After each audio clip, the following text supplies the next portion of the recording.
Salut, on se retrouve. Attendez 2 secondes. je mets Jean-Jacques comme il faut. Il y a plein de Jean-Jacques en littérature en fait. Oui, on se retrouve. Je fais la suite des conseils. J'avais fait 4 ou 5 conseils techniques sur l'écriture. Et là, on va faire 3 conseils psychologiques. Parce que quand on écrit, il y a des fois, c'est pas facile psychologiquement. Il faut avoir confiance en soi, il faut se lancer. Alors, premier conseil, se méfier des prix littéraires, de la critique et du succès. Donc ces 3 paramètres ne sont pas le gage d'une qualité littéraire. C'est-à-dire qu'on peut avoir un prix, même très prestigieux, sans que le bouquin soit bien écrit. De la même façon, on peut avoir des critiques élogieuses sur un bouquin qui parfois ne le mérite pas. Et dernière chose, un livre peut avoir du succès, même énormément de succès, malgré une écriture peu travaillée, on va dire. Alors, tout ça, ça s'explique. Enfin voilà, il y a différentes raisons. Je ne vais pas rentrer dans les détails. Je ferai une vidéo spéciale sur les prix littéraires. Donc, globalement, qu'est-ce qui se passe? Il y a pas mal, il y a de l'idéologie, du copinage, du complot peut-être. Non, je déconne.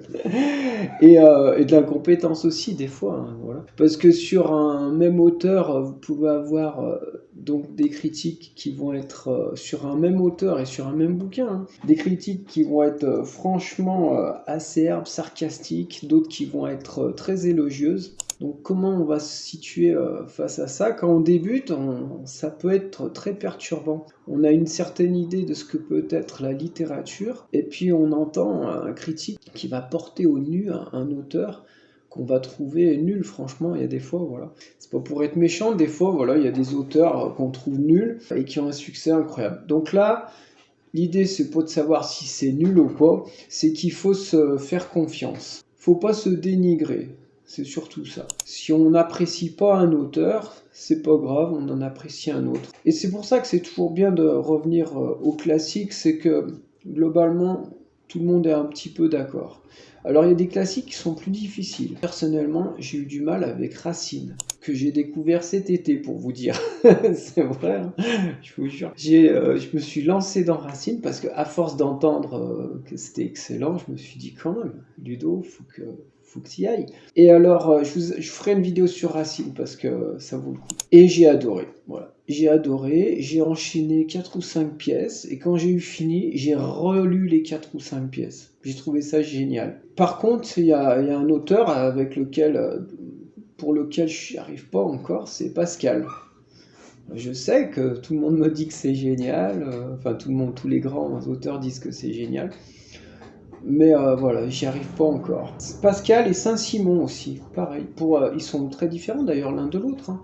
C'est des auteurs, j'y arrive pas. Prix littéraire, succès, critique, faut pas que ça vous refroidisse.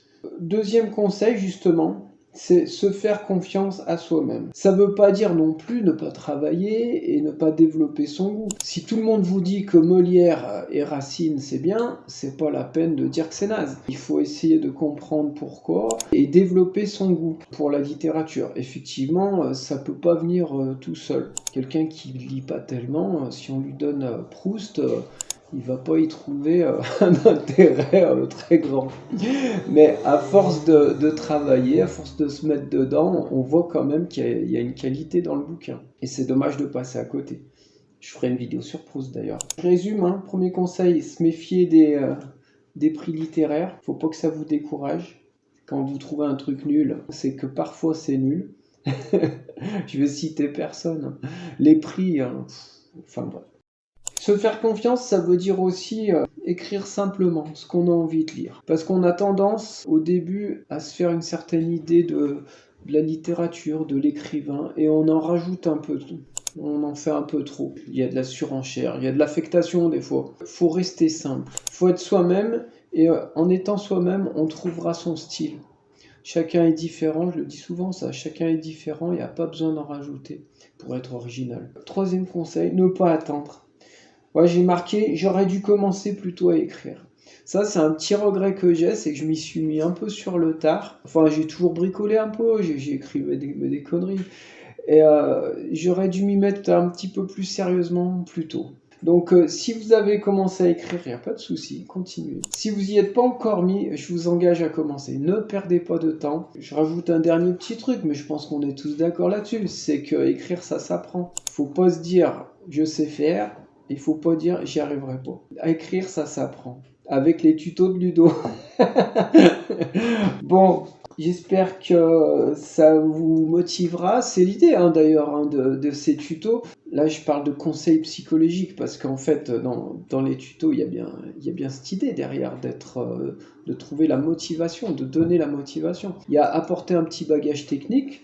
On parle des fois du point-virgule, on va parler des dialogues, on parle de plein de trucs.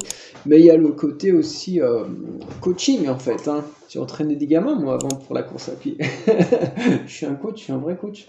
Et donc, ces vidéos, elles sont là pour vous donner la motivation. Bon, on a fait le tour. Putain, je vais tout montrer. Allez, bisous à tous, amusez-vous bien et écoutez du Georgette Goldman. Allez, ciao.